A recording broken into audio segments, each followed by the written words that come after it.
আসসালামু আলাইকুম সবাইকে। তো আজকে একটা হাস্যকর টপিক নিয়ে আসলাম। হাস্যকর বলতে কিন্তু সিরিয়াস। ওকে, হাস্যকর কিন্তু অনেকের ক্ষেত্রে প্রযোজ্য। সেটা হচ্ছে, ভাই আমার গণিত ভালো লাগে না, কিন্তু হচ্ছে গণিত আমার তো পড়াশোনা করতে হবে, কারণ গণিত আমার ম্যান্ডেটরি সাবজেক্ট। তাহলে আমি এখন কি করবো বলেন? তো এটা অনেকের হয়তো প্রশ্ন থেকে আসে, বা হচ্ছে যেহেতু তোমার পড়তেই হবে এমন একটা সাবজেক্ট সাধারণ গণিত এসএসসির ক্ষেত্রে, তো তুমি চাইলেও স্কিপ দিতে পারবা না। তাহলে কি করবো ভাইয়া? তো আমি নিজেও, আমার গণিত খুব ভালো লাগতো এমন না। ওকে, আমি মেডিকেল আসছি। মেডিকেল আসার ওয়ান অফ দ্য মেইন কারণ ছিল আমার ম্যাথ ভালো লাগে না। তো তারপর আমি ম্যাথে আলহামদুলিল্লাহ কখনো 100 নিচে পাইনি।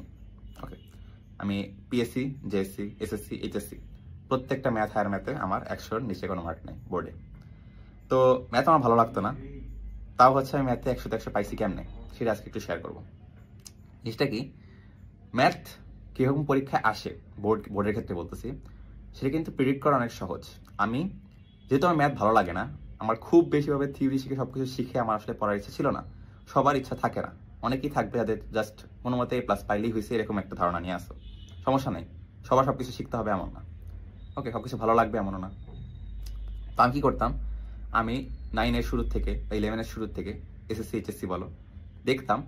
সবসময় ফার্স্টে থেকে আমি টেস্ট পেপার ঘাটা শুরু করছি, কোন টপিকটা বোর্ডে বেশি আছে, কোন টপিকগুলো বোর্ডে বেশি আসে, সেই টপিকগুলো আমি হাইলাইট করে রাখতাম। সেটা বইয়ের ম্যাথ হোক, ওকে, বইয়ের ম্যাথ হোক। তারপর হচ্ছে তোমার এইচএসসিতে তোমার আমি এসিও ম্যাথ স্যারটা ফলো করতাম, কারণ ওখানে নর্মালি ম্যাথগুলো একটু সহজ হয়। কিতাব স্যারেরটা একটু বেশি কঠিন লাগতো আমার জন্য। ওকে, তো কিতাব স্যার আমি ফলো করতাম না। তো আর এসএসসির ক্ষেত্রে তো বোর্ড ফিক্সড, তো হচ্ছে মানে বই ফিক্স, তো তারা নাই। করতাম কি, কোন কোন প্রশ্নগুলো আসলে বোর্ডে আসছে সেগুলো আমি দাগায় রাখতাম।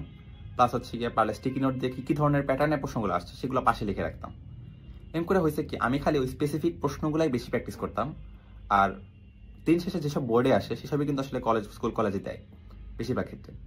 তো খুব রেয়ার যে তোমাকে নতুন নতুন টাইপের প্রশ্ন বানায় দিবে।